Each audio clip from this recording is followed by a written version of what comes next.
Behind the towering iron gates of the Valerius estate, a disgraced maid kneels in the shadows of a blood-stained empire. Ara Virelli, daughter of a traitor, prisoner of her own name, has learned to survive cruelty. But tonight, she makes a fatal mistake. She runs into the private chambers of Don Alessandro Valerius, the man who answers to no one. What happens when the city's most dangerous crime lord finds a broken woman hiding in his bed? Like this video, comment what city you're watching from, and follow this story to the very end. You won't believe where it goes. The first rule of survival in the Valerius estate was simple: be invisible. Ara had learned that the hard way. Every morning, she woke before dawn in the cramped servants' quarters, a narrow room with peeling wallpaper and a single window that overlooked the courtyard, where men in dark suits smoked cigarettes and spoke in low voices about things she was never supposed to hear.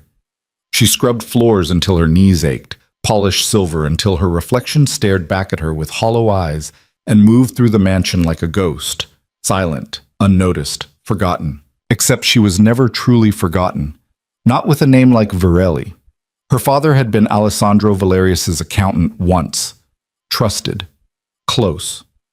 Until the night federal agents raided 3 warehouses and seized enough evidence to dismantle half the operation.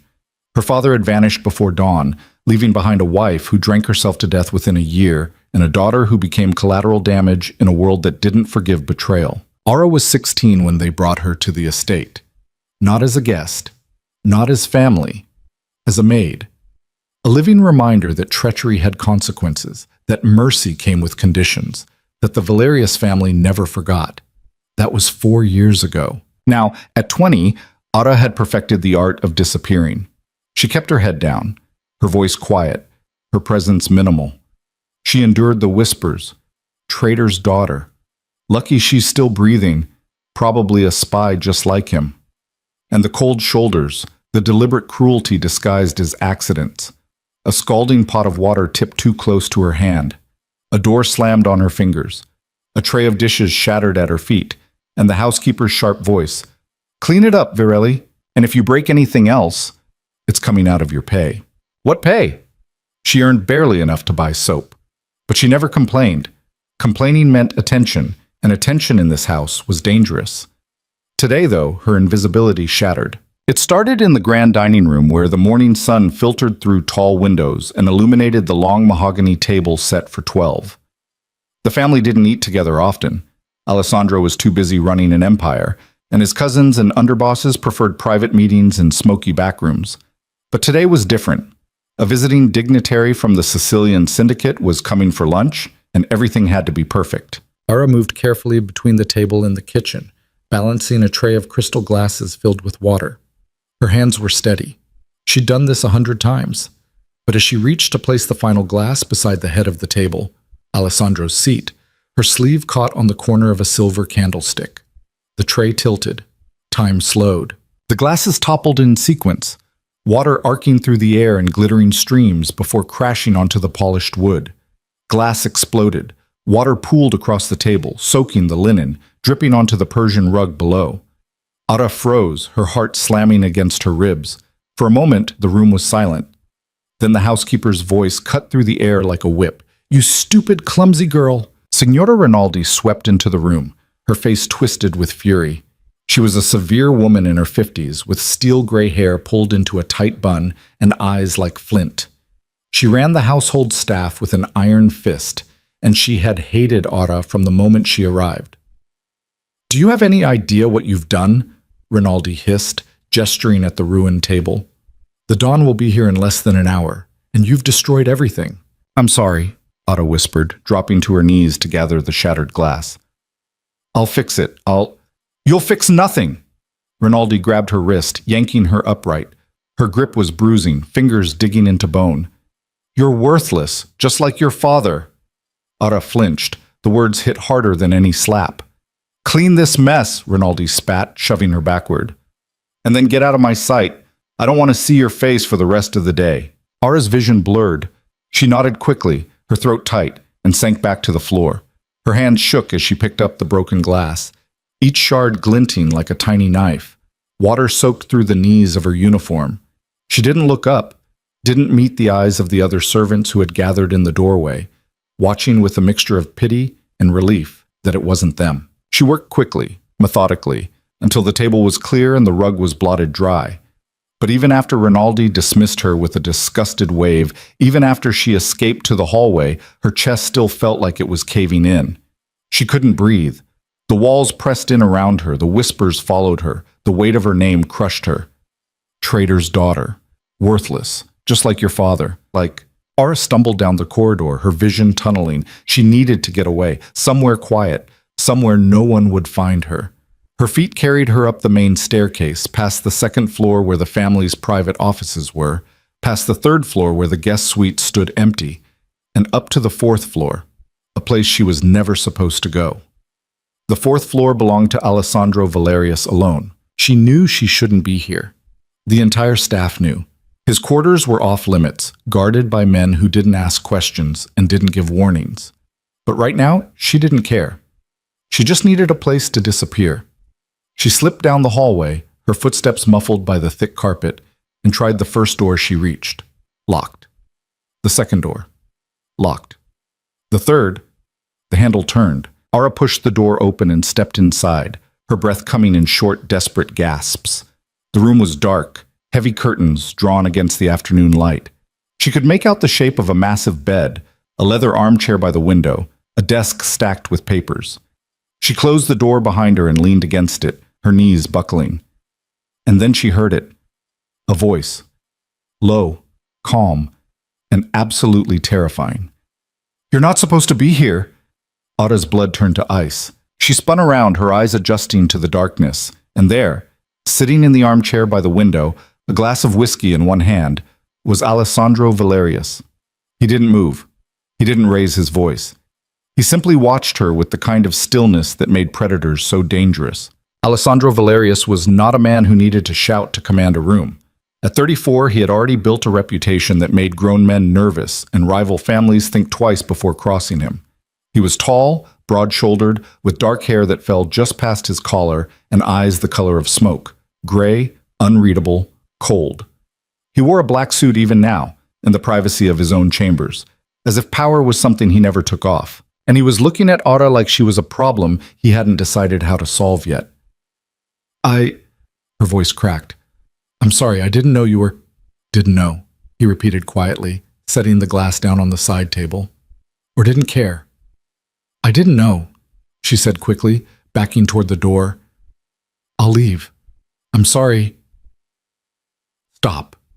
The single word froze her in place. Alessandro rose from the chair and suddenly the room felt smaller. He moved with the kind of control that came from years of discipline, every step deliberate, every movement precise. He crossed the room slowly, and Ara's heart hammered so hard she thought it might crack her ribs. He stopped in front of her, close enough that she could smell the faint scent of whiskey and expensive cologne. "Why are you here?" he asked. Ara's mouth opened, but no sound came out. What could she say? That she was running? That she couldn't take it anymore?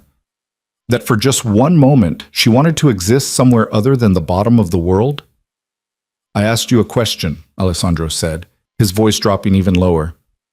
"I needed—" She swallowed hard. "I needed to get away." "From what?" "Everything." His gaze flicked over her face, taking in the tear tracks she hadn't realized were there, the way her hands trembled at her sides. Then his eyes dropped to her wrist, the one Rinaldi had grabbed, and something shifted in his expression. He reached out, and Ara flinched. Alessandro paused. Then, slowly, he took her wrist in his hand. His grip was firm, but not rough, his fingers warm against her skin. He turned her arm over, revealing the dark bruises already blooming in the shape of fingerprints. For a long moment he said nothing. Then he looked up at her, and his eyes were no longer cold. They were dangerous.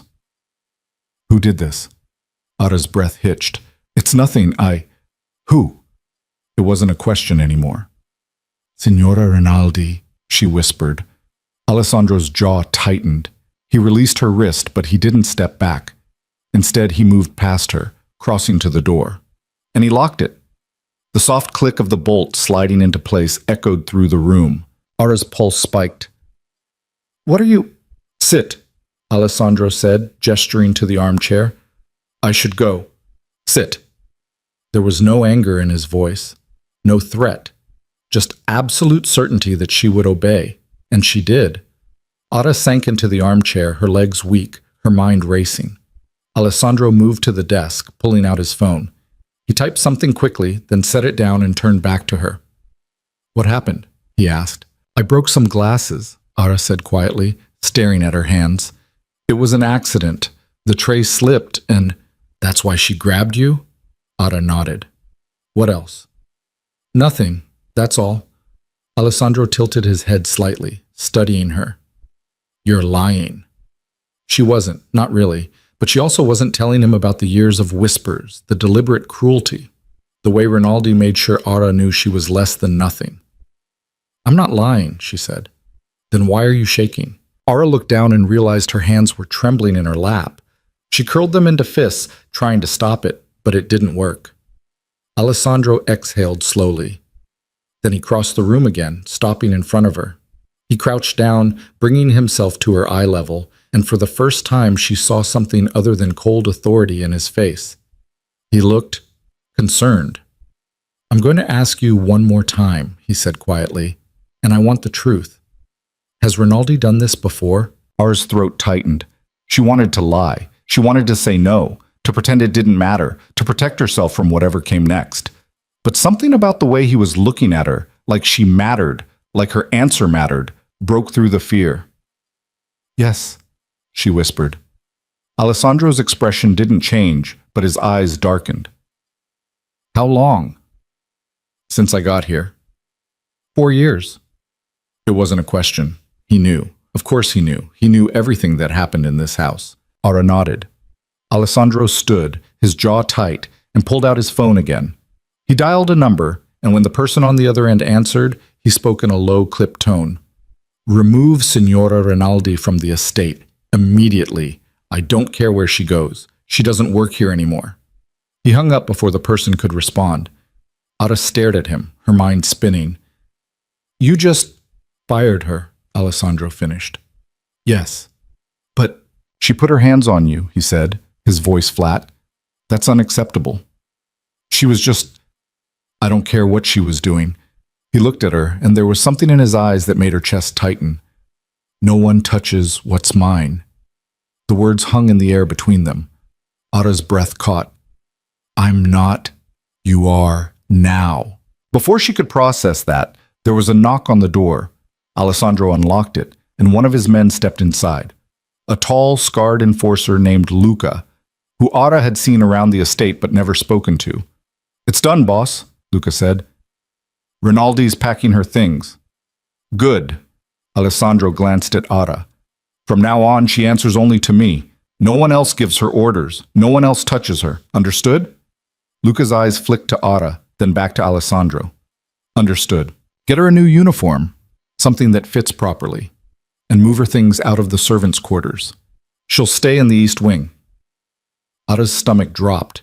The East Wing was where Alessandro's private staff stayed, his driver, his bodyguards, the people closest to him. Wait, she said, her voice shaking. I don't understand. Alessandro turned to her.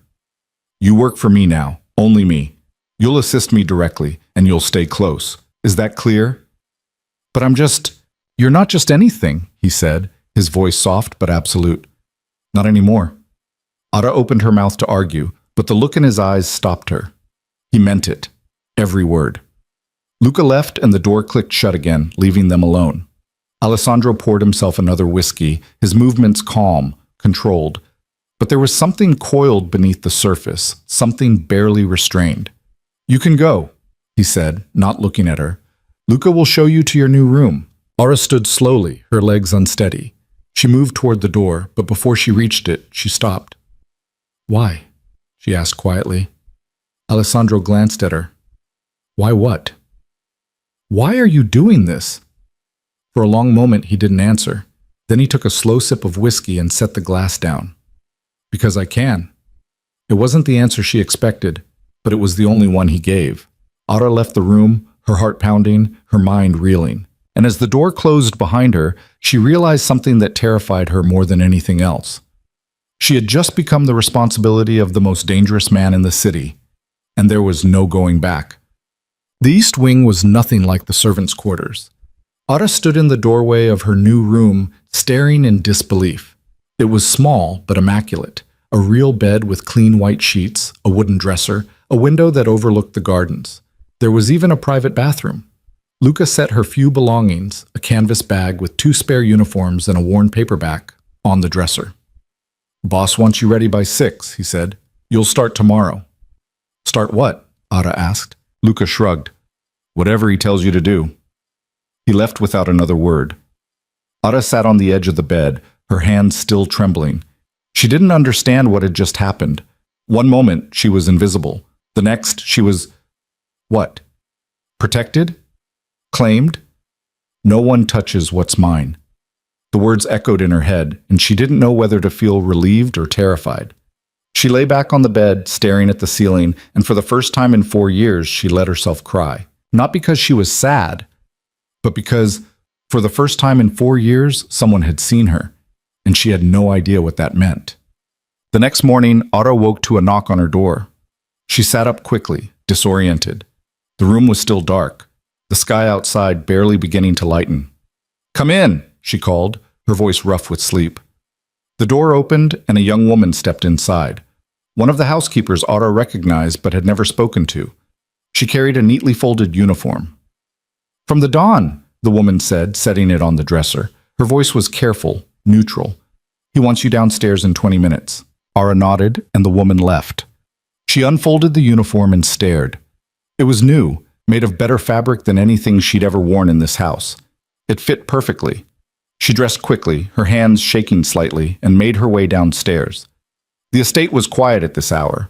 Most of the staff hadn't woken yet, and the guards who patrolled the grounds moved silently through the shadows.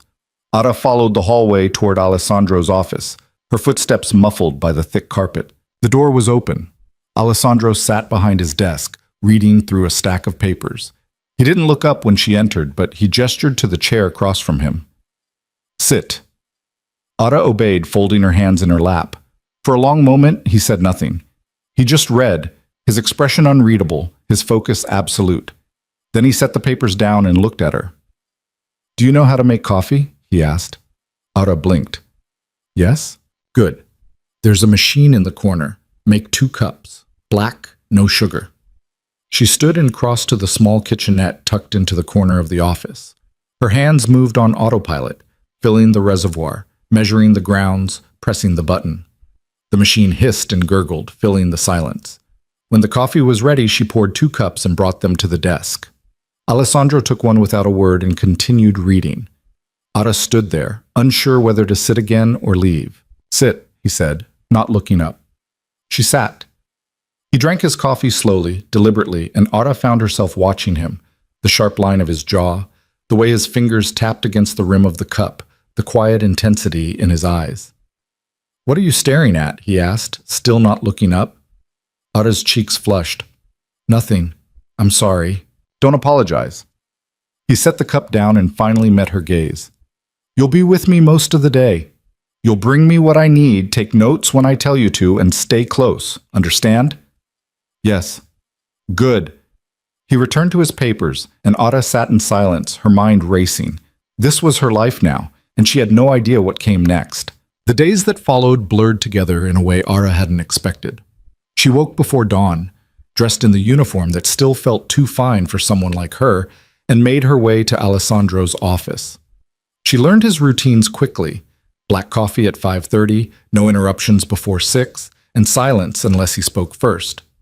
She sat in the chair across from his desk and waited, her hands folded in her lap, while he read reports, made phone calls in Italian she only half understood, and occasionally scribbled notes in a leather-bound journal he never let out of his sight. It should have been boring, suffocating even, but it wasn't, because every so often Alessandro would glance up at her, and she'd catch something in his expression, a flicker of curiosity maybe, or assessment, and her pulse would kick up despite herself. On the 3rd morning, he spoke without looking up from his papers. "You're quiet." Ada blinked. You told me not to speak unless you asked me something. I did. He turned a page. But you don't even move. Most people fidget. She didn't know what to say to that, so she said nothing. Alessandro set the paper down and looked at her directly. Are you afraid of me? The question caught her off guard. She considered lying, but something about the way he asked, calm, almost clinical, made her think he'd know. Yes, she admitted. Why? Because you're...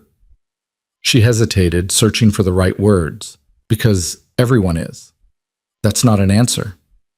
It's the only one I have. He studied her for a long moment, then picked up his coffee. Fear is useful, but only if it doesn't make you useless. I'm not useless, Ada said before she could stop herself. Alessandro's mouth curved into something that wasn't quite a smile. No, you're not. He returned to his work and Ada sat very still, her heart beating too fast. That afternoon, everything changed. Alessandro had meetings scheduled all day. Men in expensive suits who arrived in black cars and spoke in low voices behind closed doors. Ada stayed in the adjoining room, a small sitting area where she could hear the muffled rise and fall of conversation, but couldn't make out the words. Luca stood by the door, arms crossed, his expression unreadable. Around 3, the office door opened and one of the men stepped out. He was older, maybe 50, with silver hair and a face that looked like it had forgotten how to smile. He glanced at Ada, then at Luca.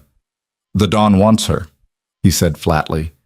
Luca nodded and gestured for Ada to go inside. She stood, smoothing her uniform, and walked into the office. Alessandro sat behind his desk. His tie loosened, his sleeves rolled up to his elbows.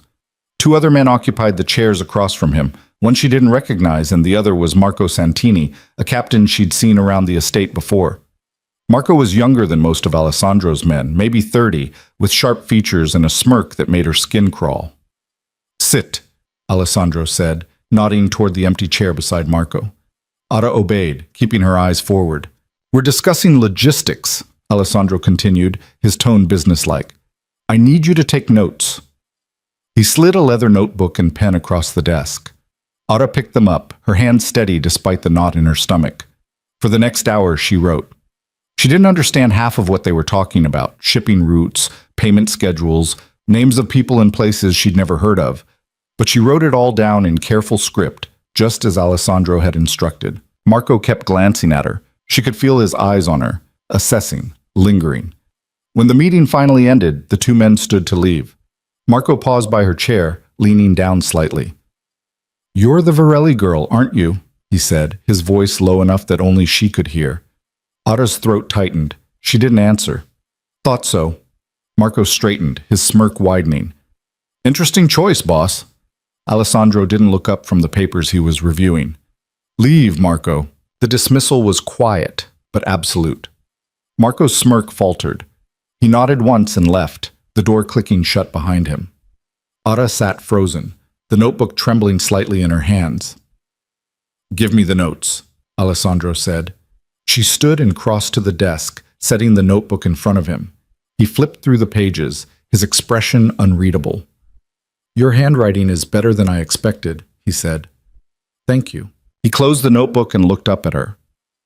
What did Marco say to you? Ada's pulse spiked.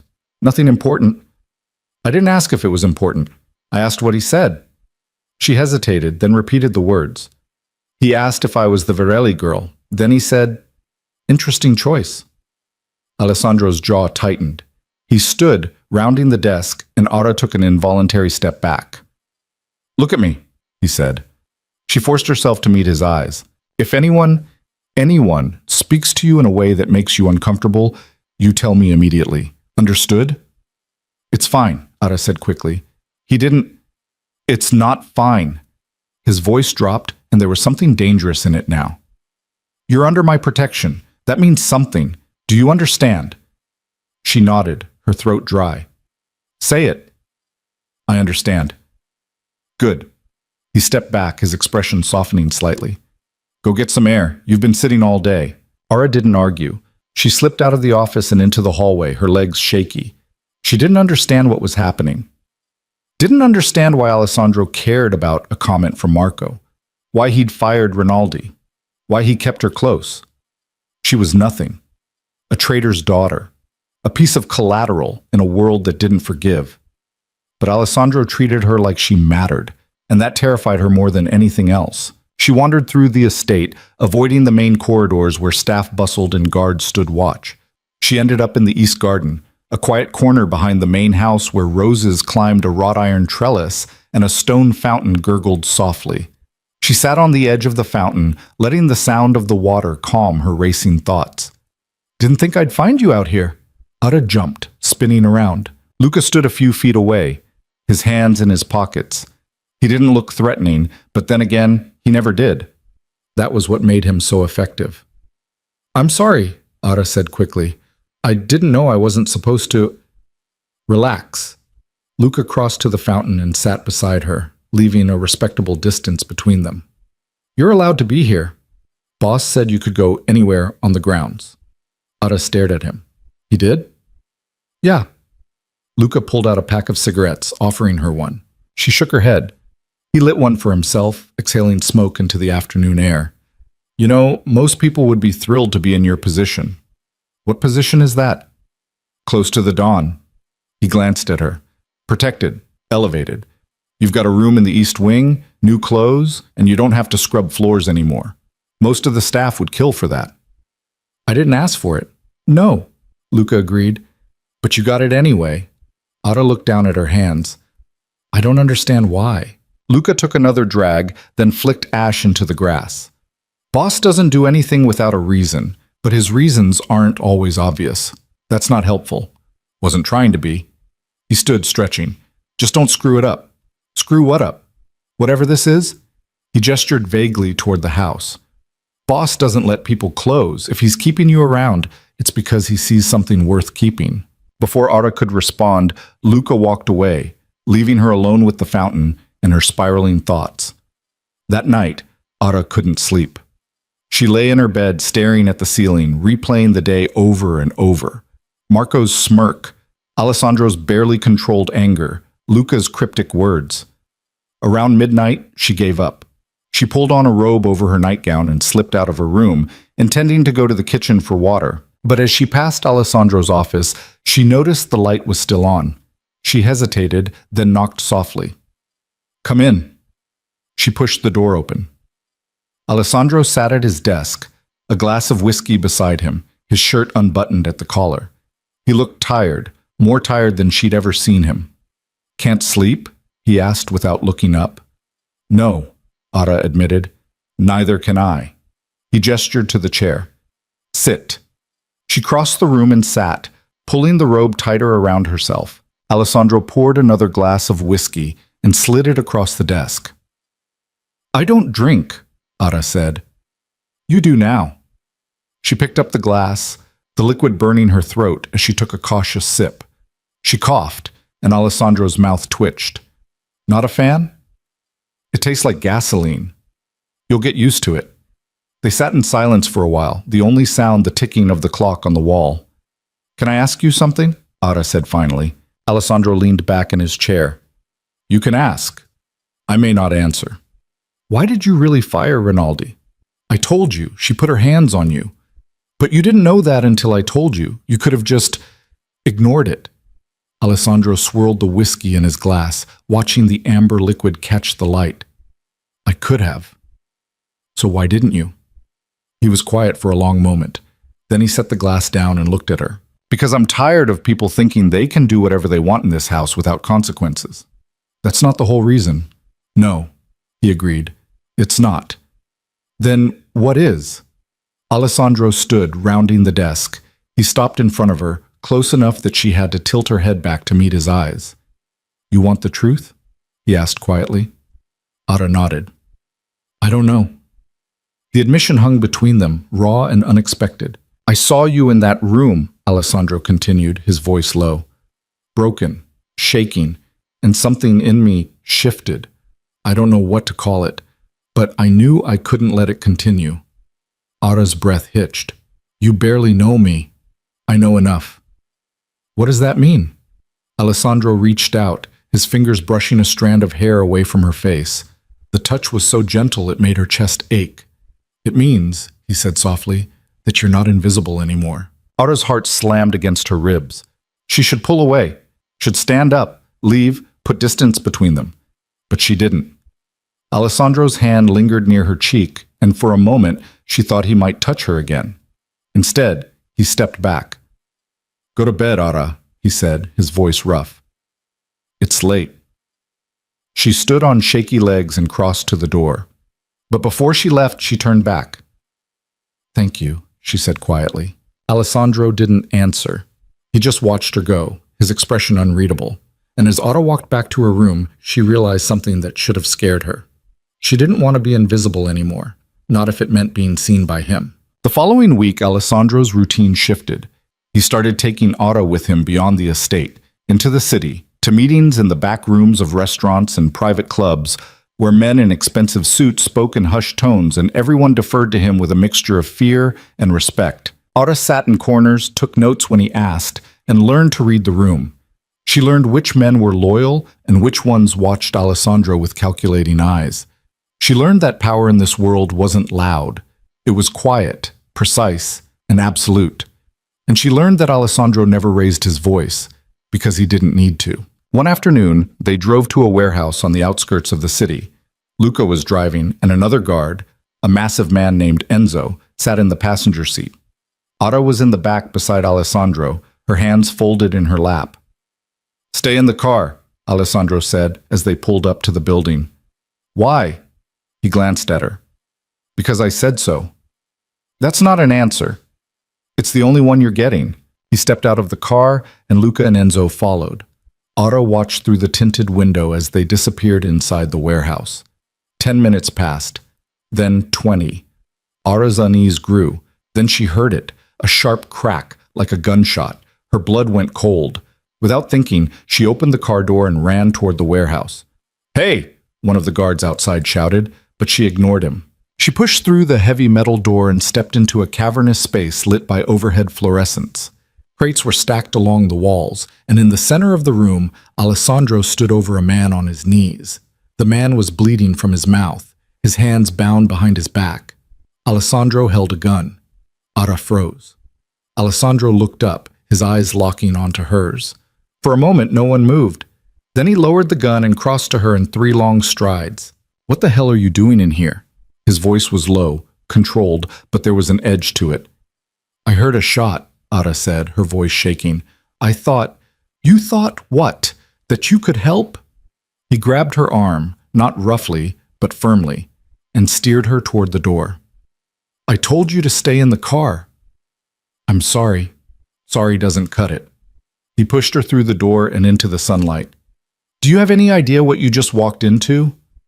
"I was worried about you." The words came out before she could stop them. Alessandro stopped, his hand still on her arm. He stared at her, something unreadable flickering in his eyes. "You were worried," he repeated slowly. Ara's cheeks burned. "Yes." For a long moment he didn't move. Then he released her arm and ran a hand through his hair. "Get in the car," he said quietly. She obeyed, sliding into the back seat. A few minutes later, Alessandro returned.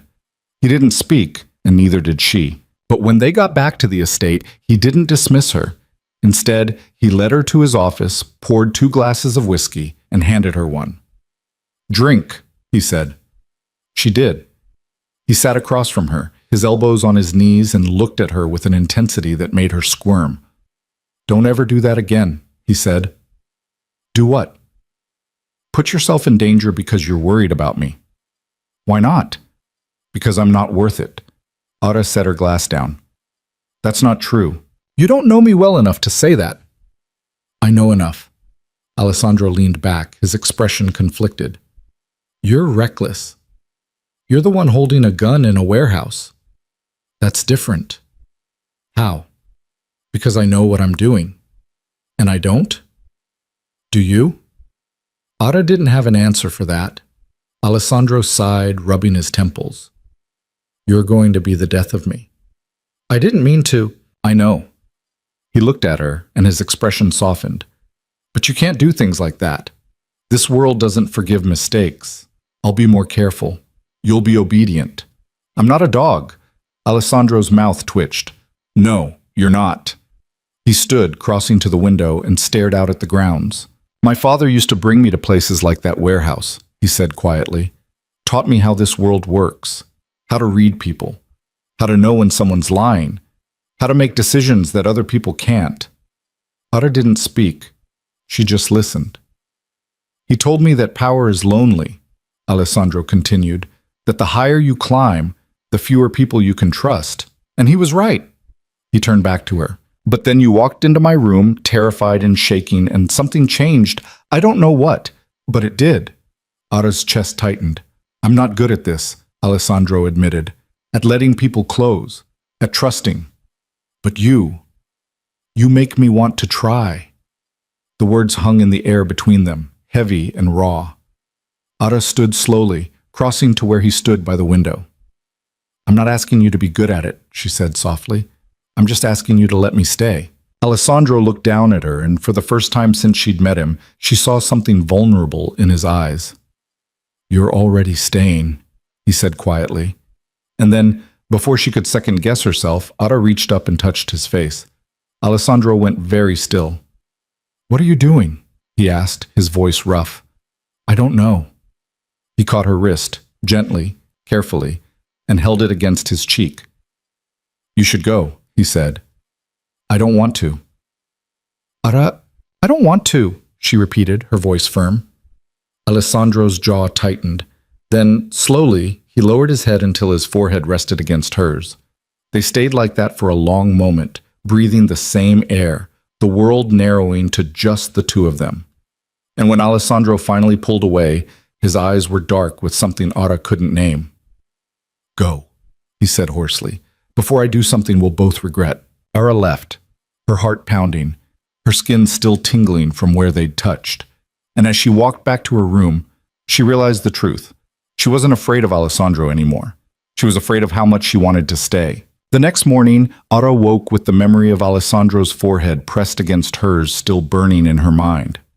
She dressed quickly, her fingers fumbling with the buttons of her uniform, and made her way downstairs expecting the usual routine: coffee at 5:30, silence until he spoke, the careful dance of proximity and distance they'd been performing for weeks.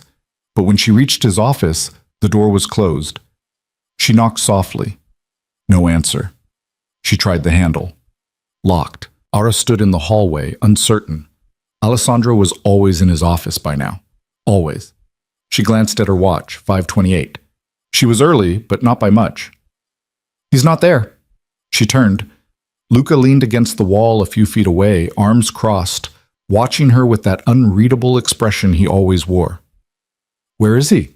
Ada asked. "Had to leave early. Business in the North District."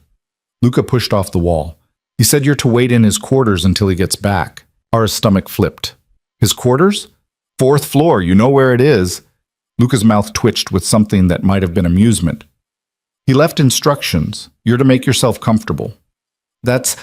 I can just wait in my room." "Not what he said." Luca gestured toward the stairs.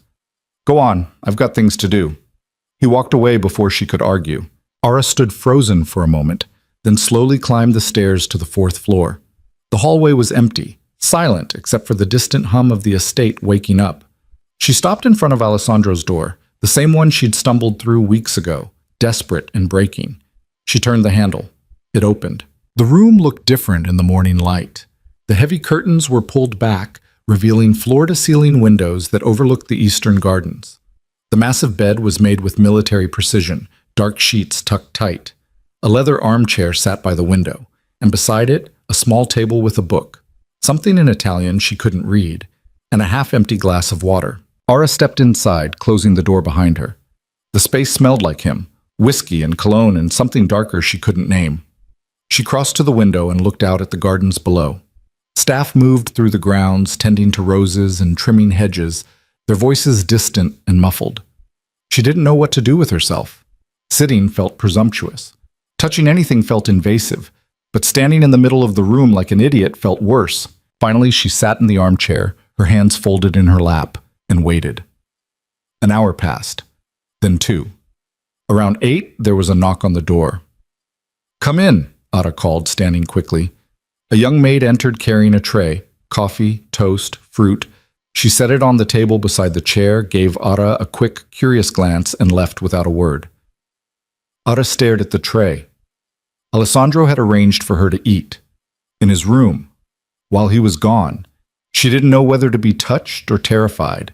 She ate slowly, watching the clock on the wall tick forward. 9, 10, 11. At noon, the door opened. Alessandro stepped inside, his suit jacket slung over one arm, his tie loosened. He looked exhausted, shadows under his eyes, tension in his shoulders. But when he saw her sitting by the window, something in his expression eased. "You stayed," he said.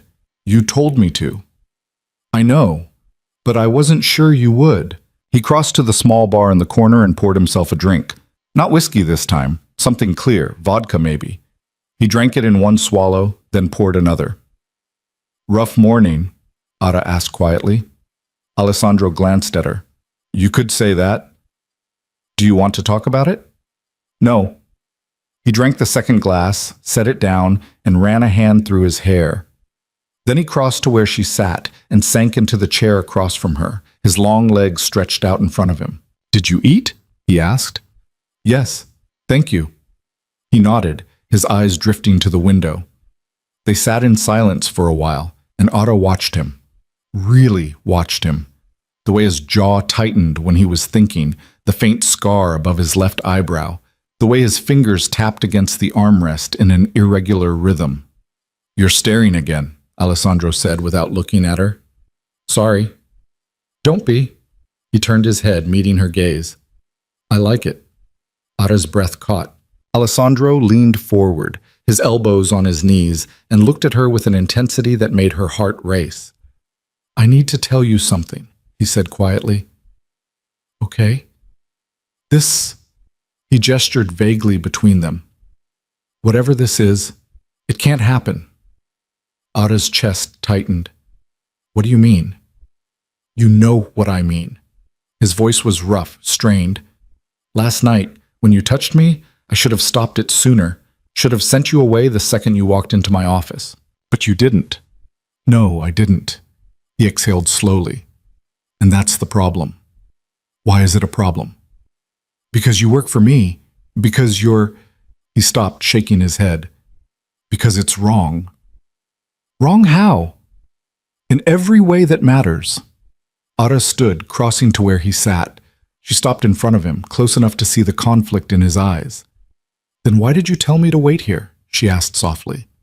"Why did you send me breakfast?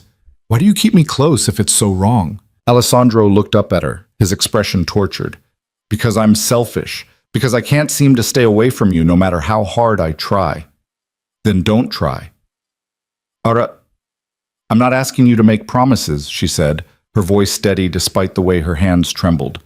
"I'm not asking you to give me anything you can't. I'm just asking you to stop pushing me away." Alessandro's jaw clenched. He reached up, his hand cupping the side of her face, his thumb brushing across her cheekbone. "You have no idea what you're asking for," he said hoarsely. "Then show me." For a moment she thought he might. His eyes darkened, his grip on her face tightening slightly, and she could feel the barely restrained control beneath his touch. But then he pulled away, standing abruptly and putting distance between them. "I can't," he said, his back to her. "Not like this." "Like what?" "Not when you don't understand what being with me means."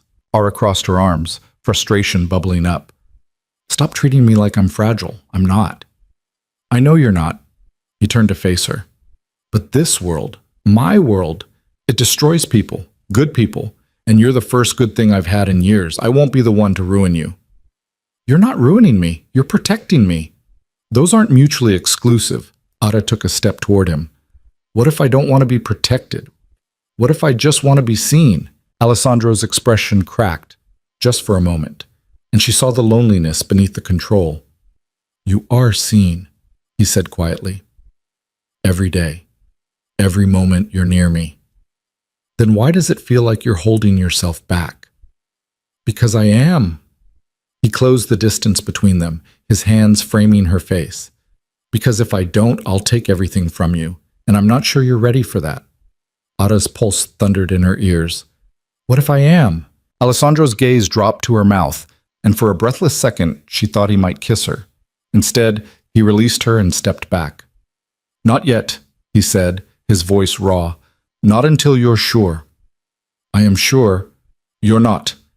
He turned away, his shoulders tight. "But you will be. And when you are, I'll know." Ada wanted to argue, to push, to make him see that she wasn't some breakable thing that needed careful handling. But something in his tone stopped her. He wasn't rejecting her, he was giving her time. And maybe, she realized, he was giving himself time too. The days after that conversation shifted into a new rhythm. Alessandro stopped pretending there was nothing between them, but he also didn't push. He kept her close, closer than before, bringing her to meetings, asking her opinion on things that mattered, trusting her with pieces of his world that most people never saw. And Ara learned. She learned the names of his associates, the hierarchies of power, the subtle cues that signaled loyalty or betrayal. She learned that Alessandro's control wasn't cruelty, it was survival. And she learned that beneath the reputation, beneath the fear he inspired, he was just a man trying to hold together an empire that wanted to tear itself apart. One evening, about a week after their confrontation in his room, Alessandro brought her to a charity gala.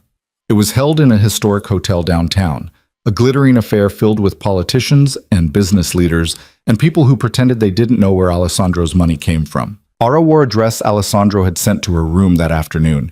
Deep blue silk that fit her perfectly, with a neckline just low enough to feel daring. She'd stared at herself in the mirror for a long time, barely recognizing the woman looking back. When she met Alessandro in the main hall, his expression went very still. "You look..." He stopped, cleared his throat. "You look beautiful." Ara's cheeks warmed. "Thank you." He offered her his arm, and she took it, acutely aware of the way every eye in the room tracked their movement as they entered the ballroom. The gala was overwhelming. Chandeliers dripped crystal overhead, champagne flowed freely, and people laughed too loud and smiled too wide.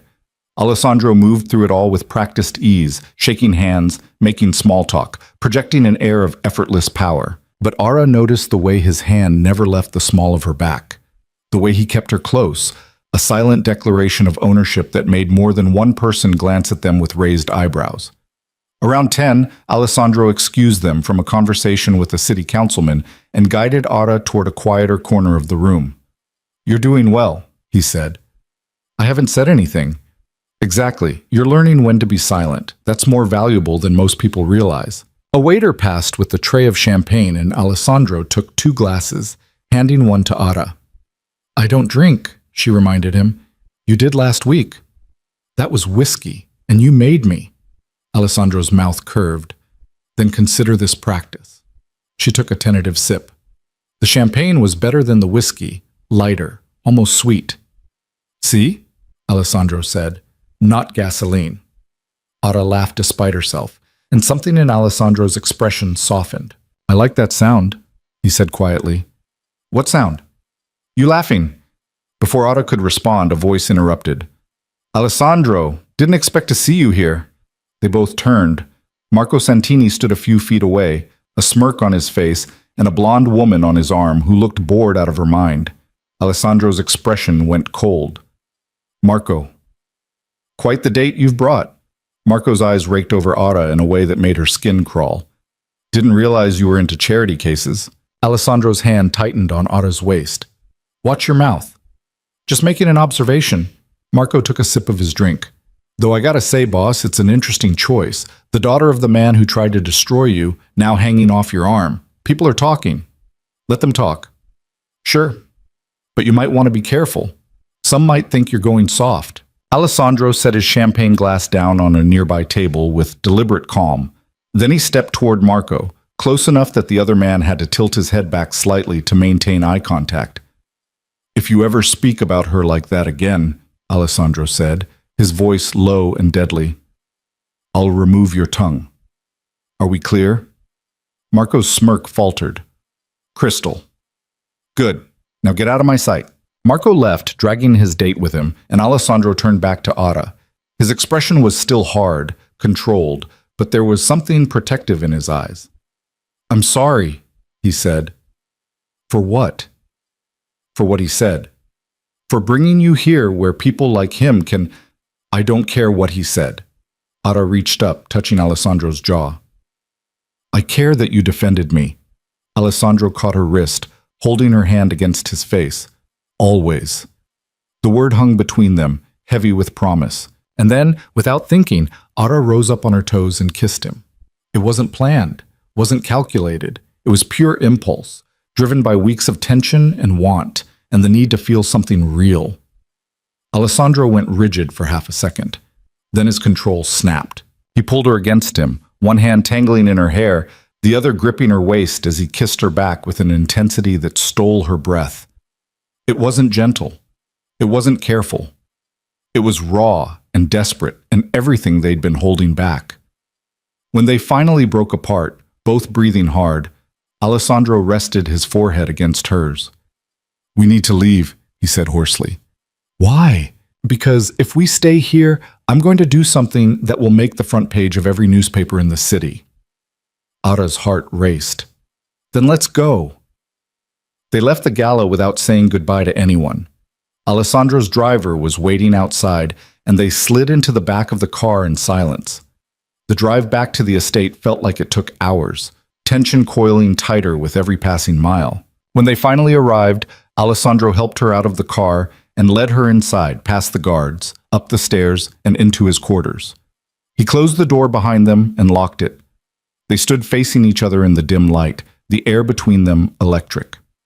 Tell me to stop, Alessandro said, his voice rough. Tell me this isn't what you want, and I'll walk away right now. Ada met his gaze, her heart pounding.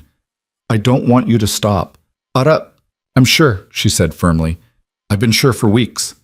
Alessandro crossed to her in 2 strides, his hands framing her face as he kissed her again. This time, there was no hesitation, no holding back. He kissed her like she was air and he'd been drowning, like she was the only thing keeping him tethered to the ground. Ada's hands fisted in his shirt, pulling him closer, needing more. Alessandro's fingers found the zipper of her dress, and he paused. Tell me if you want me to stop, he murmured against her mouth. Don't stop. He pulled the zipper down slowly, his knuckles brushing against her spine, and the dress pooled at her feet. Alessandro pulled back just enough to look at her, his gaze dark and reverent. You're perfect, he said quietly. Ada shook her head. I'm not. You are, to me. He lifted her, and she wrapped her legs around his waist as he carried her to the bed.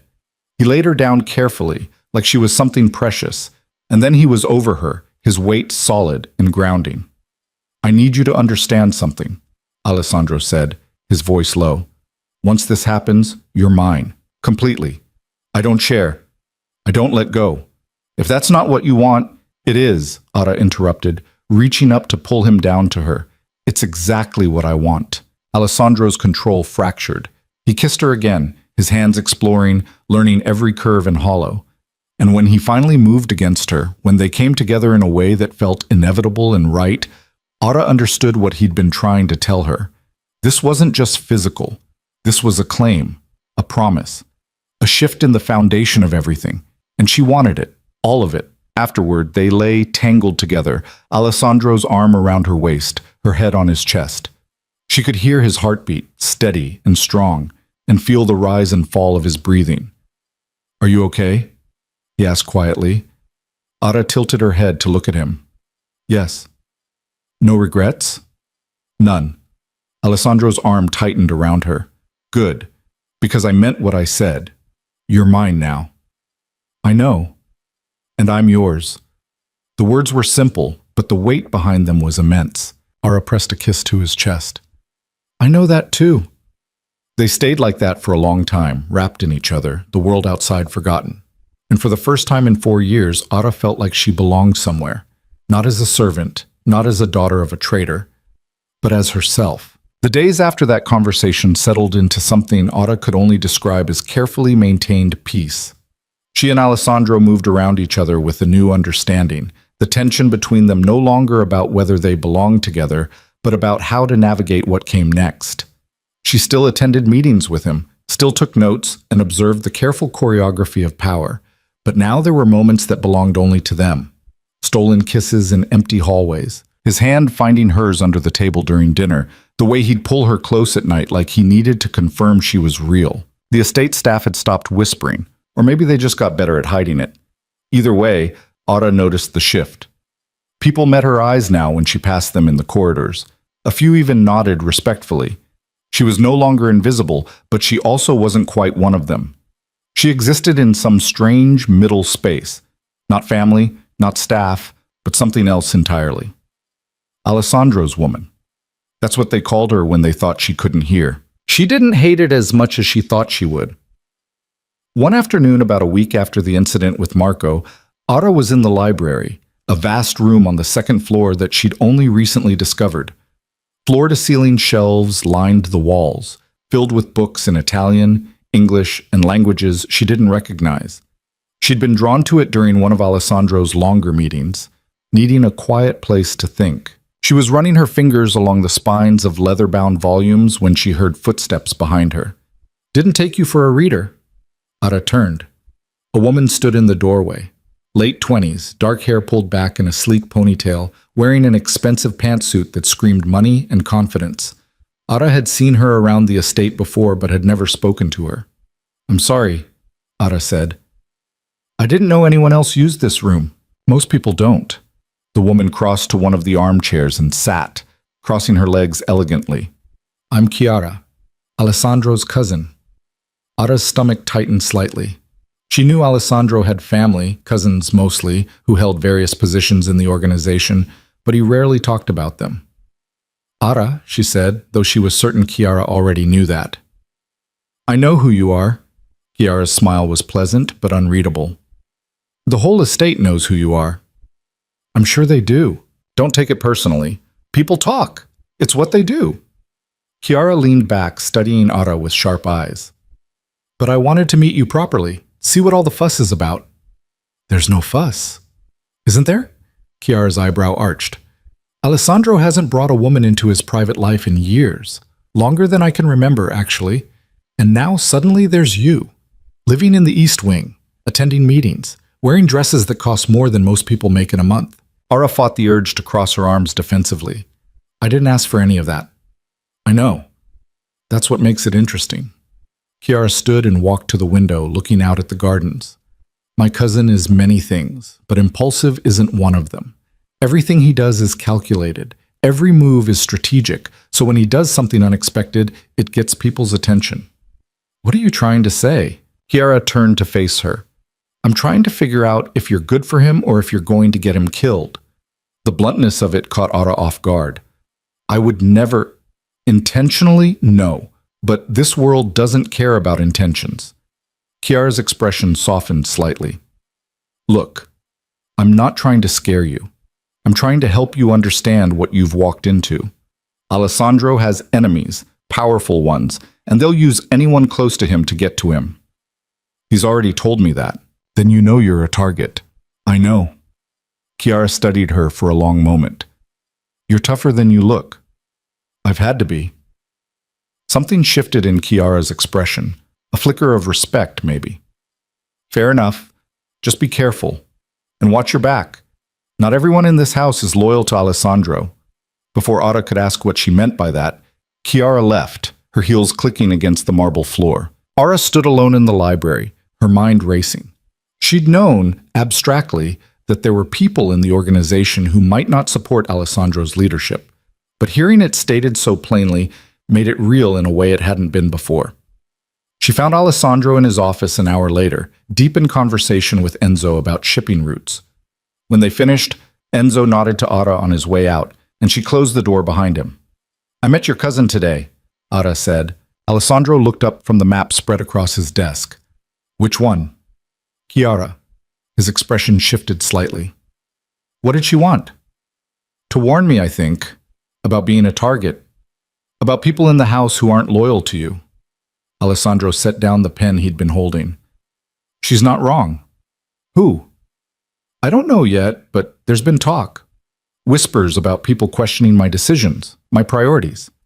Because of me. Because of a lot of things. But yes, you're part of it." He stood and crossed to where she stood by the window. "There are people in this organization who think I've gone soft, that I'm distracted, that I care more about you than the business. Are they right? Alessandro's hands framed her face. I care about both. But if I had to choose, there's no contest. Ara's chest tightened. That's dangerous. I know. Alessandro, I don't regret it, he said firmly.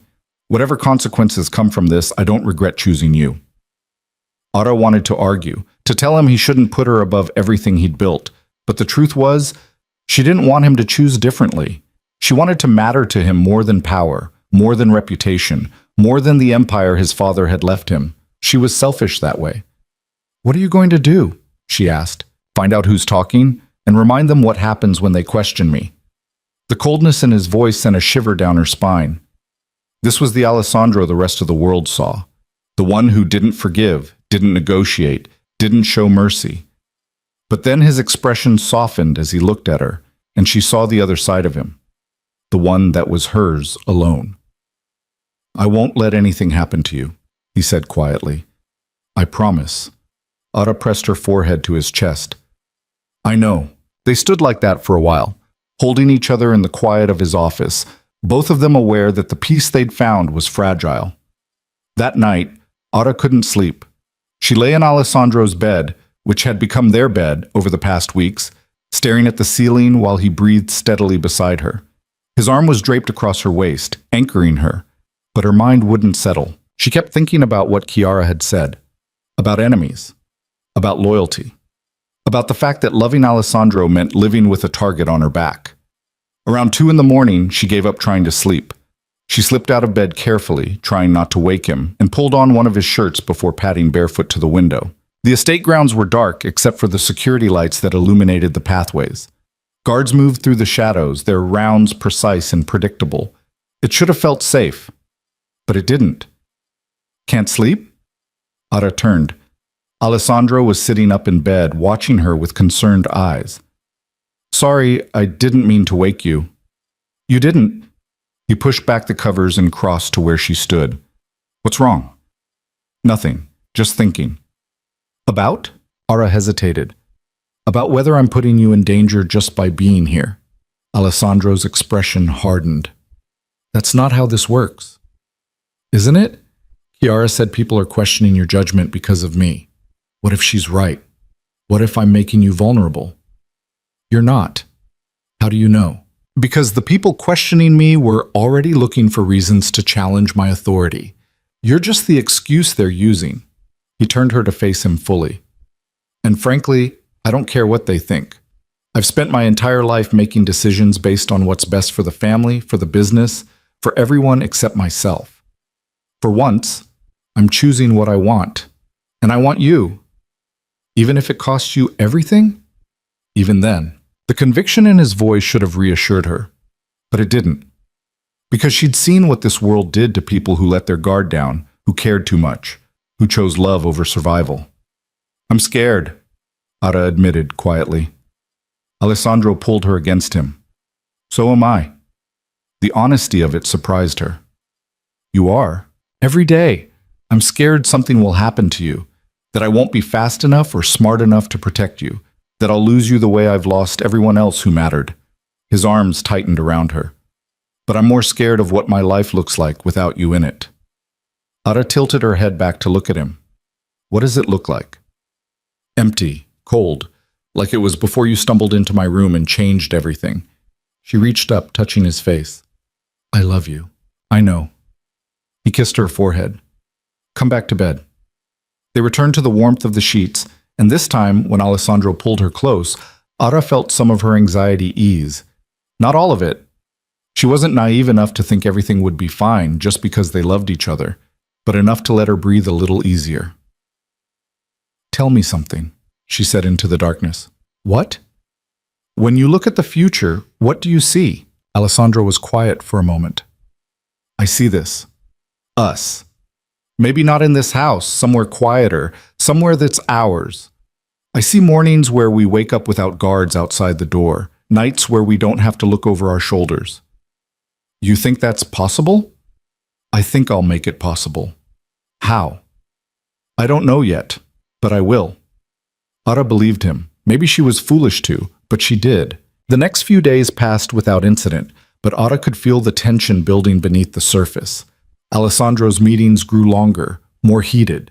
Men came and went at odd hours, their expressions grim. Something was happening, but Alessandro wasn't telling her what.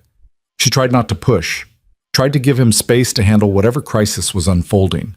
But the not knowing was killing her. On Thursday evening, she found him in his office, staring at a photograph. When she got closer, she saw it was an old picture. Alessandro as a teenager, standing beside a man who looked like an older version of him. "Your father?" she asked. Alessandro nodded, setting the photo down. Taken about 6 months before he died. Ada sat in the chair across from him. What was he like? Complicated. Brilliant. Ruthless when he needed to be. Alessandro leaned back, his eyes distant. He used to tell me that in this world, you can't afford to be weak, that love makes you vulnerable, and vulnerability gets you killed. Do you believe that? I used to. He looked at her. Not anymore. What changed? You did. You made me realize that maybe being vulnerable isn't the same thing as being weak. Maybe it's just being human. Ada's throat tightened. Your father would probably hate me. Probably. Alessandro's mouth curved slightly. But he's dead, and I'm not. So I get to make my own choices. There was a knock on the door, and Luca entered without waiting for permission. His expression was tense. We've got a problem, he said. Alessandro stood immediately. What kind of problem? The kind that needs your attention. Now. Alessandro glanced at Ada. Stay here. I'll be back. Alessandro, please. Just trust me. He left with Luca, and Ada was alone again. She paced the office, her anxiety ratcheting up with every passing minute. Something was wrong. She could feel it. 20 minutes later, Alessandro returned. His expression was carved from stone, and there was a dangerous edge to his eyes that she'd only seen a handful of times. What happened? Ada asked. We found the leak. The person who's been feeding information to our enemies. Ada's stomach dropped. Who? One of my captains. Been with the family for 15 years. I trusted him. Alessandro's jaw clenched. He sold us out for what? Money? A promotion with a rival family? It doesn't matter. He's done. What are you going to do? What I have to do. Ada understood what he meant. When? Tonight. She crossed to him, taking his hands. They were cold, rigid. Are you okay? No. The admission was raw. I hate this part. Making examples. Proving I'm still in control, but if I don't, everything falls apart. I know. Alessandro pulled her against him, burying his face in her hair. Sometimes I wish I could just walk away from all of this, take you somewhere far from here and never look back. Why don't you? Because running doesn't solve anything. It just delays the inevitable. And I'd rather face it head on than spend the rest of my life looking over my shoulder. Ada held him tighter. Then do what you need to do. I'll be here when you get back. Alessandro kissed her, long and deep and desperate, before pulling away. I love you, he said. I love you too. He left, and Ada sank into his chair, her heart heavy. Hours crawled by. She tried to read, tried to distract herself, but nothing worked. Finally, around midnight, she heard footsteps in the hallway. The door opened and Alessandro walked in. He looked exhausted, dark circles under his eyes, tension in every line of his body. But he was there. He was safe. Ada stood and went to him, wrapping her arms around him without saying a word. Alessandro held her like she was the only thing keeping him grounded. It's done. Okay, I need you, he said hoarsely. I'm here. They moved to the couch, and Alessandro collapsed onto it, pulling Ada into his lap. She held him while he came apart, his carefully maintained control finally cracking. I'm so tired, he said quietly. Tired of the politics. Tired of constantly proving myself. Tired of living like this. Then stop. I can't. Why not? Because too many people depend on me. Too many lives are connected to the decisions I make. I can't just walk away because I'm tired. Ada pulled back to look at him. What if we found a way? What if we could transition power to someone else? Someone you trust? Like who? I don't know, but there has to be someone. Alessandro shook his head. It's not that simple. Power in this world isn't something you hand over. It's taken. And if I step down, it creates a vacuum. People will fight for control, and everything I've built will fall apart. So you're just going to keep doing this until it kills you? If I have to. The resignation in his voice broke something in her. That's not good enough. It's the only option I have. No, it's not. Ara stood, crossing to the window. You're choosing this. Every day you're choosing the business over everything else. Over yourself. Over us. That's not fair, isn't it? She turned to face him. You talk about wanting a future with me, about getting away from all of this. But when it comes down to it, you always choose the family, the empire, the responsibility. Alessandro stood, his expression pained. Because I have to. Because that's who I am. Then who am I supposed to be? The woman who waits around while you sacrifice yourself for people who don't even appreciate it? I don't know. His voice rose, frustration finally breaking through. I don't know how to balance this, how to be what you need and what they need. All I know is that I can't lose you, but I also can't abandon everything I've built. I'm not asking you to abandon it. I'm asking you to find a way that doesn't destroy you. Alessandro ran a hand through his hair, his composure completely shattered. What if there isn't one? What if this is just who I am, someone who carries this burden until it breaks me? Then let me carry it with you. He stared at her. What? You don't have to do this alone. Let me help. Teach me how this world works. Let me be more than just the woman in your bed. Make me your partner. Alessandro crossed to her, his hands framing her face. You are my partner. Not in this. Not really. You keep me separate from the real decisions, from the things that matter. I know you're trying to protect me, but it's not working. I'm already in this, Alessandro. I'm already a target. So stop treating me like I'm fragile and start treating me like I'm strong enough to stand beside you. For a long moment, he just looked at her. Then something shifted in his expression. Acceptance, maybe, or realization. You're right, he said quietly. I have been keeping you separate, trying to shield you from the worst of it, but you're stronger than I give you credit for. So let me prove it. Alessandro nodded slowly. All right. Starting tomorrow, things change. No more keeping you in the dark. No more making decisions without talking to you first. We do this together. Together, Ada repeated. He kissed her, and this time it felt different, like a promise, like a beginning. They went to bed shortly after, both of them emotionally wrung out, but somehow lighter.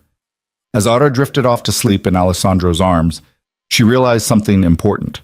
She wasn't the girl who'd hidden in his room anymore, desperate and breaking. She'd become someone else, someone who could stand toe-to-toe with the most powerful man in the city and demand to be treated as an equal. And he'd listened. That meant everything. True to his word, Alessandro's approach shifted the next morning. When Ada joined him in his office at dawn, he didn't just hand her coffee and expect her to sit quietly. Instead, he spread a series of documents across his desk and gestured for her to come closer. These are our current operations, he said, pointing to a detailed organizational chart. Shipping routes, distribution networks, legitimate businesses that provide cover. I want you to understand how everything connects. Ara studied the papers, her mind working to piece together the intricate web of Alessandro's empire. It was more complex than she'd imagined, layers upon layers of operations, each one designed to support and protect the others. This is the Port Authority contact, Alessandro continued, tapping a name. He ensures our shipments clear customs without issue. This one handles our interests in the construction industry. This one manages our relationship with city officials. How many people know the full picture? Ada asked. Just me. And now you. He looked at her seriously. That makes you one of the most valuable and vulnerable people in this organization. If anyone knew what you're learning, they'd either try to use you or eliminate you. Then why tell me? Because you asked me to trust you, and because I need someone I can actually trust with this. Alessandro leaned against the desk. My father ran everything himself, never delegated, never shared information. It made him powerful, but it also made him isolated. When he died, there was chaos because no one knew how things actually worked. I don't want to repeat that mistake. Ara understood what he was really saying. He was preparing for the possibility that something might happen to him, that she might need to step in, or at least understand enough to make smart decisions. Show me everything, she said. They spent hours going through the details of his operations. Ara took notes, asked questions, and slowly began to see the bigger picture. Alessandro's empire wasn't just about crime. It was about control. Control of information, of resources, of people. And underneath it all was a careful balance of power that required constant attention. Around noon, Luca knocked and entered without waiting. "The Morettis want a meeting," he said. "Tonight. They're saying it's about the territory dispute on the east side." Alessandro's expression hardened. "What do they really want?" "Don't know, but they asked specifically for you to come alone." "Not happening." "That's what I told them. They said no meeting if you bring your full security detail." Alessandro considered this, his jaw tight. The Morettis were another crime family in the city. Not as powerful as the Valerius organization, but significant enough to cause problems if relations broke down completely. "I'll take Enzo and 2 others," Alessandro said finally. "Enough to not look weak, but not enough to seem aggressive." "What about her?" Luca nodded toward Ara. Alessandro glanced at her. "She stays here. In the secure wing, no exceptions."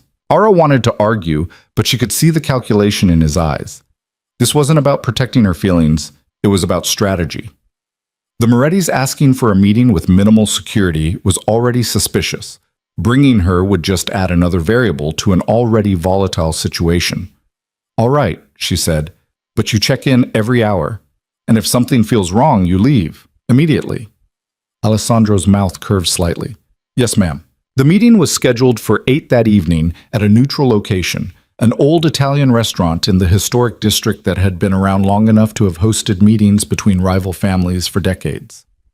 Alessandro left the estate at 7:30, and Ara watched from the window as his car disappeared through the gates. She tried to stay busy, reviewing the documents Alessandro had shown her earlier, but her concentration kept slipping. Every instinct she had was screaming that something was wrong. At 8:15, her phone buzzed, a text from Alessandro. "At the restaurant. Morettis are here. All seems normal." At 9:15, "Talking terms? Might be here a while." At 10:30, nothing. Ara checked her phone for the 10th time, anxiety coiling tighter in her chest. Alessandro had promised to check in every hour. It had been over an hour since his last message. She called him. It went straight to voicemail. Her heart started hammering. She found Luca in the security office, monitoring the estate's camera feeds. "Have you heard from Alessandro?" she asked, trying to keep her voice steady. Luca frowned. "Not since he checked in at 9:15. Why? He's not answering his phone, and he's late for his next check-in." Luca's expression shifted immediately. He pulled out his phone and made a call. "Enzo, status report."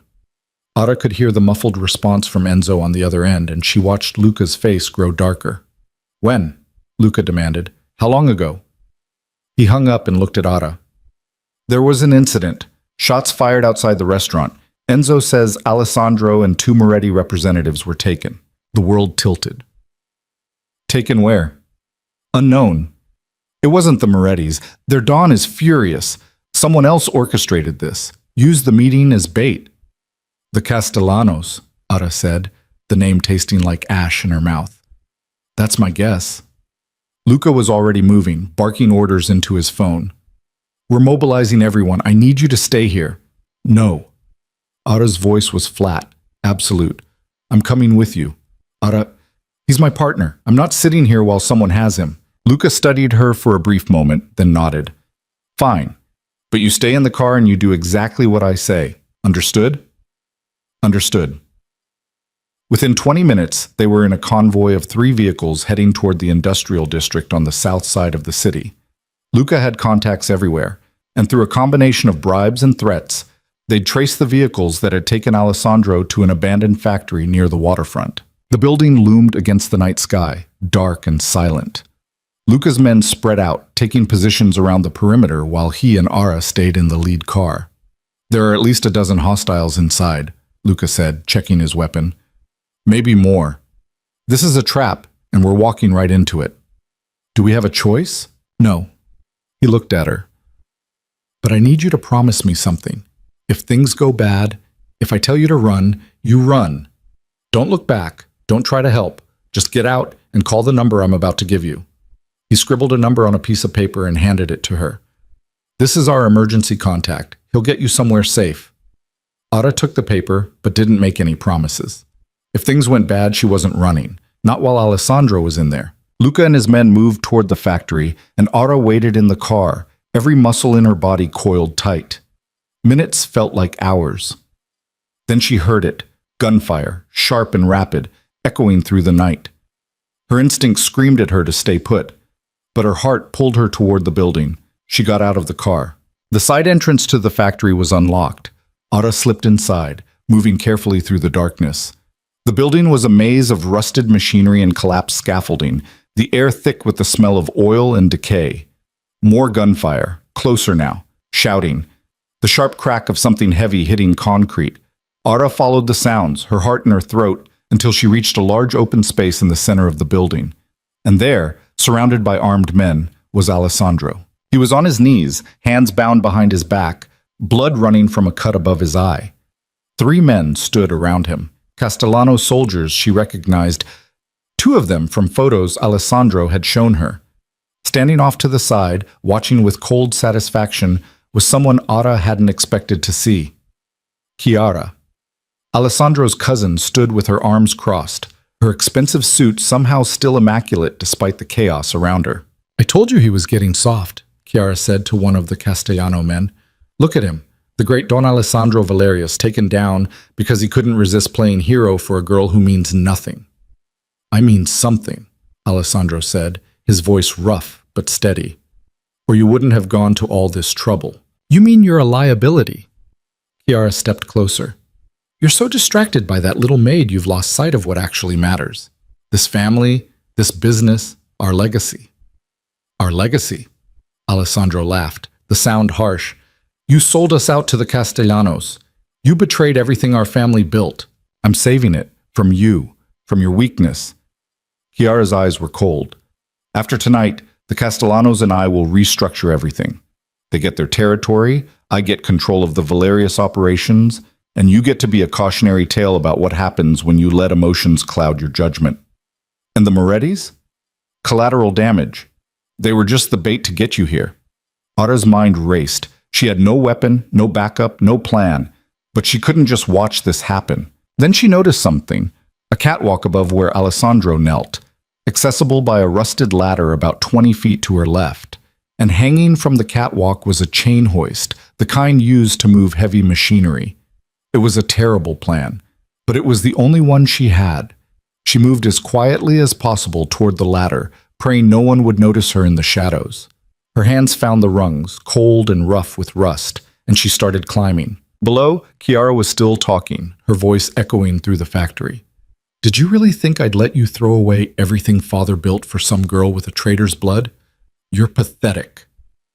"Maybe," Alessandro said, "but at least I'm not the one who needs a small army to feel powerful." Chiara's expression hardened. She nodded to one of the men, who raised his gun. Ara reached the catwalk and grabbed the chain hoist. It was heavy, the metal cold against her palms.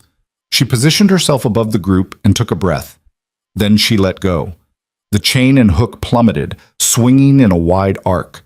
It caught one of the Castellano soldiers in the head with a sickening crack, and he went down hard.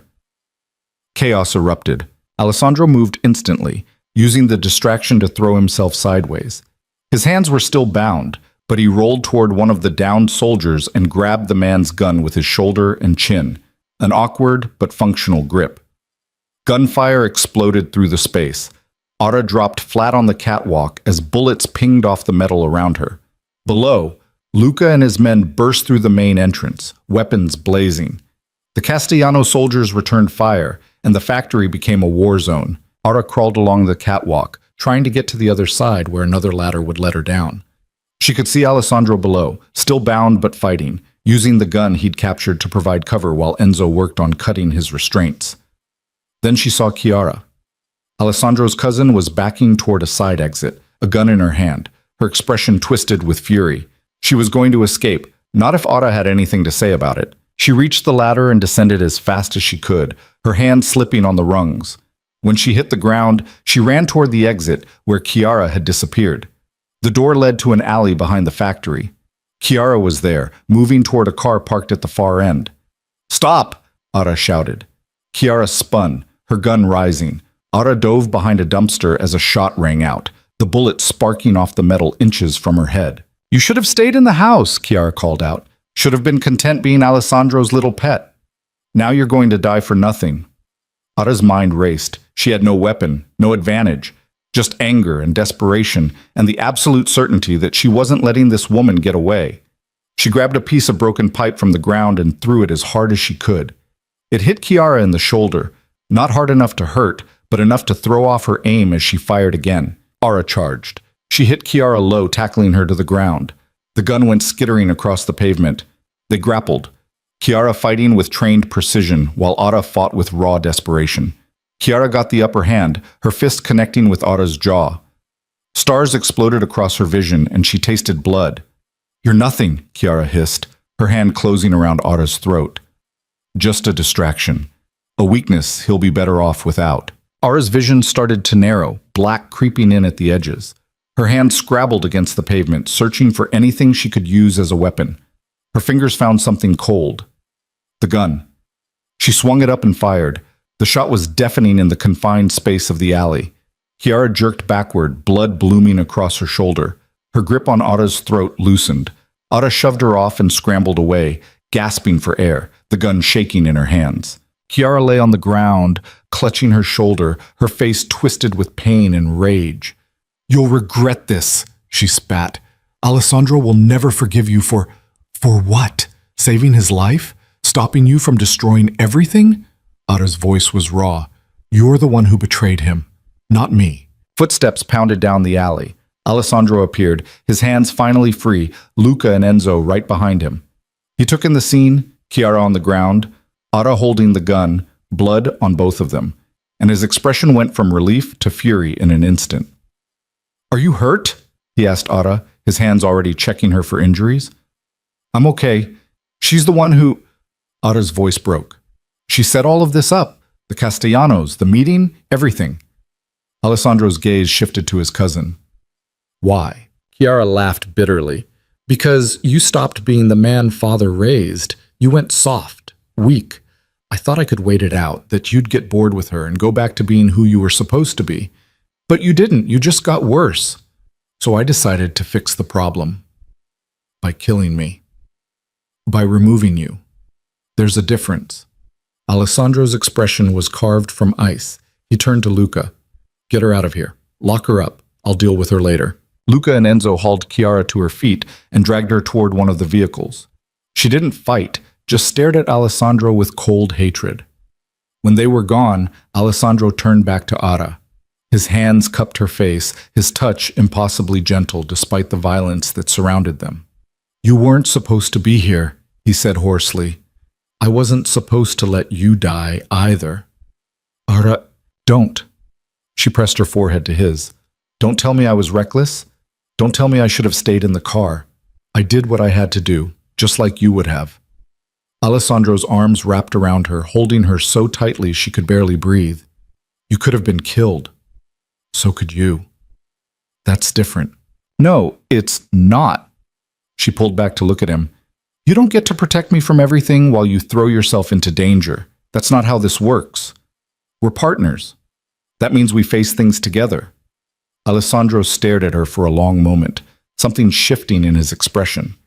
Then he kissed her, hard and desperate and full of everything he couldn't put into words. When they finally broke apart, Luca was standing a respectful distance away, clearing his throat. "We've secured the building," he said. "All the Castellano soldiers are either dead or in custody, and the Morettis are asking for a meeting tomorrow. They want to discuss reparations for the setup." Alessandro nodded, his arms still around Ara. "We'll talk tomorrow. Right now, I need to get her home." The drive back to the estate was quiet. Ara sat pressed against Alessandro's side, his hand gripping hers like he was afraid she'd disappear if he let go. Luca drove, occasionally glancing at them in the rearview mirror but saying nothing. When they finally reached the estate, Alessandro led Ara straight to his quarters. He locked the door behind them, then turned to face her. "Never again," he said quietly. "What? Never again are you putting yourself in danger like that." "I can't—" His voice broke.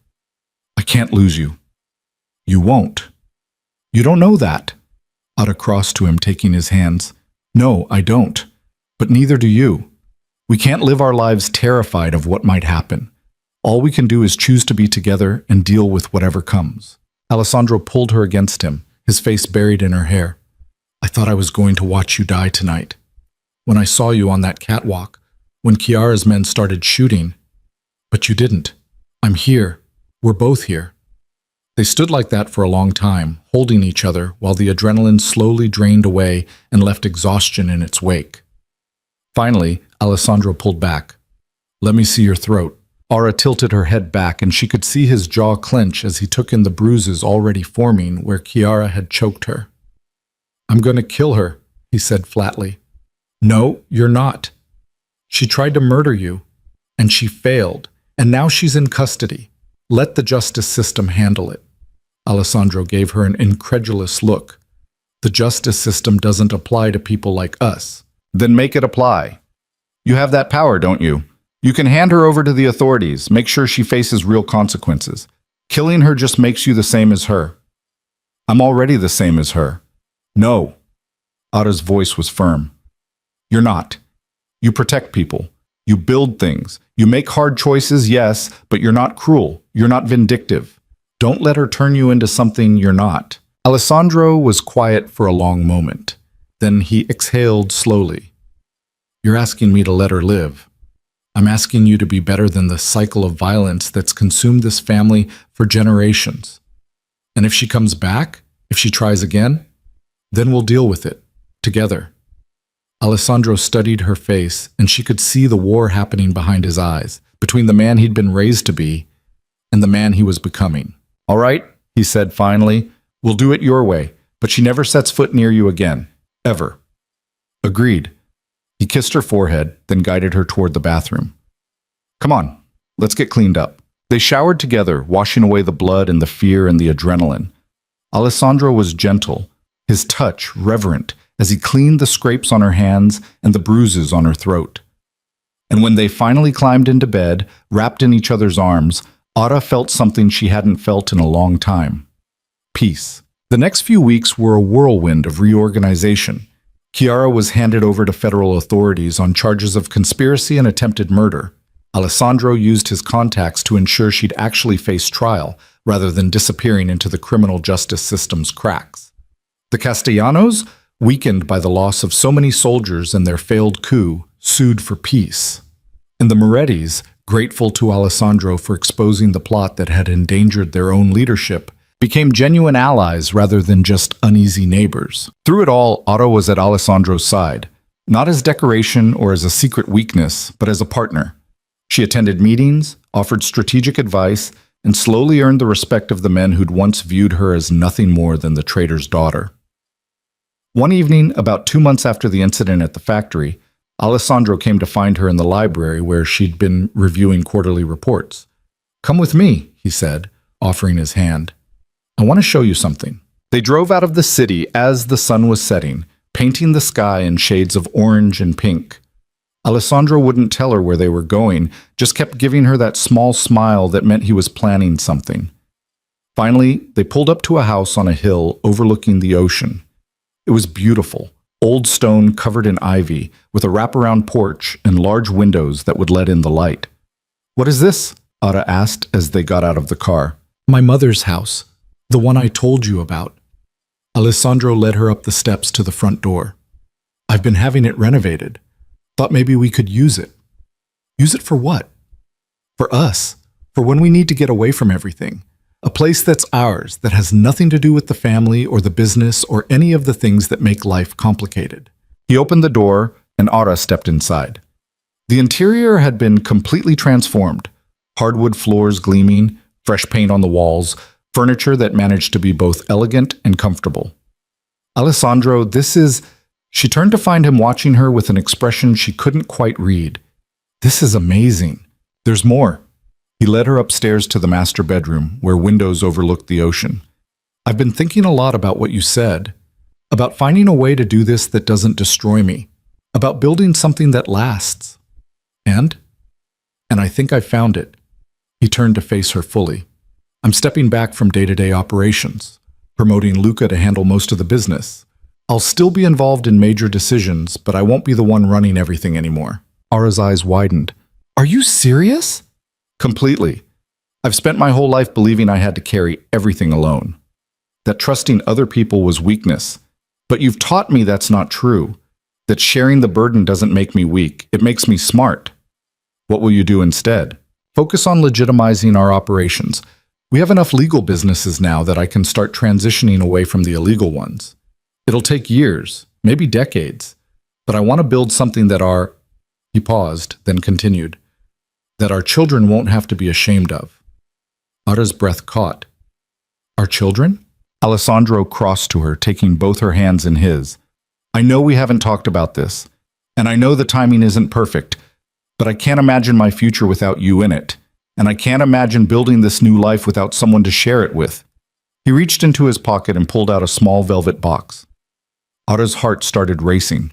Ara Varelli, Alessandro said, his voice steady despite the vulnerability in his eyes. You walked into my life when I'd convinced myself I didn't need anyone. You challenged me, stood up to me, and somehow made me want to be better than I ever thought I could be. Will you marry me? He opened the box, revealing a ring, simple, elegant, perfect. Ara's vision blurred with tears. Yes? Yes? Yes, 1,000 times yes. Alessandro slid the ring onto her finger, then pulled her into a kiss that felt like a promise, like a beginning. When they finally pulled apart, both of them were crying, something Ara had never seen Alessandro do before. I love you, he said, his forehead pressed to hers, more than I thought I was capable of loving anything. I love you too. They stood together in that bedroom overlooking the ocean, two people who'd found each other in the darkness and decided to build something better. It wouldn't be easy. Ara knew that. The world Alessandro inhabited didn't forgive easily, didn't let go of power without a fight. There would be challenges, setbacks, moments when the old life tried to pull them back in. But they'd face it together, because that's what partners did. They stood side by side through the storms and the calm, through the fear and the joy, through everything life threw at them. Ara had come to the Valerius estate 4 years ago carrying the weight of sins that weren't hers, believing she deserved every punishment, every cruel word, every moment of suffering. She'd been invisible, broken, convinced she'd never be anything more than the daughter of a traitor. But Alessandro had seen her, really seen her. And in seeing her, he'd helped her see herself, not as someone defined by her father's choices, but as someone capable of making her own. She'd learned that strength wasn't about being untouchable. It was about being vulnerable with the right person, about admitting when you were scared and doing the brave thing anyway, about standing up for what you believed in even when it cost you everything. Alessandro had learned too, that power without purpose was just cruelty, that control without connection was loneliness, that the empire his father built meant nothing if he had no one to share it with. Together, they were building something new. Not perfect. They were both too damaged, too complicated, too human for that, but real, honest, built on a foundation of trust and respect and the kind of love that could survive anything. 6 months later, they were married in a small ceremony in the garden of the house on the hill. Only a handful of people attended: Luca, Enzo, a few of Alessandro's most trusted associates, and surprisingly, some of the estate staff who'd watched Ara's transformation from maid to partner. Ara wore a simple white dress, no veil, no elaborate decorations. Alessandro wore a dark suit, and when he saw her walking toward him, his expression held so much love that it took her breath away. They exchanged vows they'd written themselves, promises to stand together, to trust each other, to build a life that honored both their pasts and their hopes for the future. And when the officiant pronounced them married, when Alessandro kissed her with the ocean breeze blowing around them and the sun setting behind the hills, Ara felt complete in a way she'd never experienced before. This was home, not a place, but a person, a partnership, a choice they made every day to be together despite everything that tried to tear them apart. The reception was small and warm, filled with laughter and music, and the kind of easy joy that came from being surrounded by people who genuinely cared. Luca gave a toast that made everyone laugh, and Alessandro rolled his eyes affectionately. Enzo got drunk and tried to teach Ara how to do some traditional Italian dance that mostly involved a lot of spinning and stomping. And through it all, Alessandro never let go of Ara's hand, like he was still afraid she might disappear if he didn't hold on tight enough. Later, when the guests had gone and they were alone in their house on the hill, Alessandro carried her over the threshold, an old tradition that made them both laugh. "We're really doing this," Ara said as he set her down in the living room. "We really are. Are you scared?" "Terrified." He pulled her close, "but also more certain about this than I've been about anything in my life." They made their way to the bedroom, and as they came together as husband and wife, it felt different than all the times before. More meaningful, more permanent. Afterward, they lay tangled in the sheets, watching the moon rise through the windows. "Tell me what you see," Ara said quietly. "When you think about our future now." Alessandro was quiet for a moment, his fingers tracing patterns on her shoulder. "I see mornings where we wake up without guards outside the door. I see a life where we're not constantly looking over our shoulders. I see children, maybe 2, maybe 3, growing up knowing they're loved, not knowing they're soldiers." "That sounds nice. What do you see?" Ara smiled. "The same thing, but also coffee on the porch while we watch the sunrise, gardens we plant together, growing old in this house, still arguing about whose turn it is to do the dishes." Alessandro laughed. "We have people who do dishes. Not here, we don't. This is ours. We do our own dishes." "I love you. I love you too." They fell asleep wrapped in each other, the sound of the ocean a constant rhythm in the background. The years that followed weren't easy. Alessandro's transition away from the criminal side of the business created power vacuums that had to be carefully managed. There were challenges from rival families, internal dissent from people who thought he was going soft, and the constant balancing act of maintaining enough power to protect what was theirs while building something legitimate. But they faced it all together. Ara became more than just Alessandro's wife. She became a power in her own right. She had a mind for strategy and an ability to read people that served them well. She negotiated deals, smoothed over conflicts, and proved again and again that underestimating her was a mistake. And slowly, painfully, they transformed the Valerius Empire into something that could exist in the light. It took 15 years. 15 years of careful planning, strategic alliances, and calculated risks. But eventually, the illegal operations were phased out or handed over to others. The legitimate businesses, construction, shipping, real estate, flourished. The Valerius name became associated with power, yes, but also with legitimacy. Alessandro never completely left his old life behind. There were still moments when he had to make hard choices, still times when the violence of that world touched them. But those moments became fewer and further between until they were the exception rather than the rule. They had 3 children, 2 daughters and a son. And Alessandro was the father he'd never had, present and loving and determined that his children would grow up knowing they were valued for who they were, not what they could do for the family. On their 20th wedding anniversary, Ara and Alessandro stood on the porch of their house on the hill, watching the sunset over the ocean just like they had so many times before. "Do you ever regret it?" Ara asked, "giving up the power, the control?" Alessandro pulled her close, pressing a kiss to her temple. "Not for a second. I traded one kind of power for something better." "What's that?" "Peace, purpose, a life worth living." He turned her to face him. "You gave me that. You gave me everything." Ara reached up, touching his face. The years had added gray to his hair, lines around his eyes, but he was still the most beautiful thing she'd ever seen. "We gave it to each other," she said, and it was true. They'd saved each other, not in some dramatic once-and-done way, but slowly, day by day, choice by choice.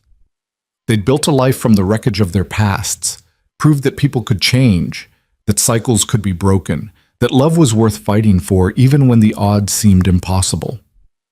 Ara Varelli had walked into the Valerius estate as a girl marked by her father's betrayal, believing she deserved nothing but punishment. She'd left as a woman who knew her own worth, who understood that redemption wasn't granted, it was earned, who'd learned that the past could shape you without defining you, that love could be both a weakness and the greatest strength you'd ever know. And Alessandro Valerius, the man who'd spent his life believing power was the only thing that mattered, had learned that he was wrong. That connection mattered more, that being vulnerable with the right person was braver than any show of force, that building something with someone you loved was infinitely more valuable than ruling alone. Their story wasn't perfect. It was messy and complicated and full of mistakes and hard choices, but it was real, and it was theirs. And in the end, that was all that mattered.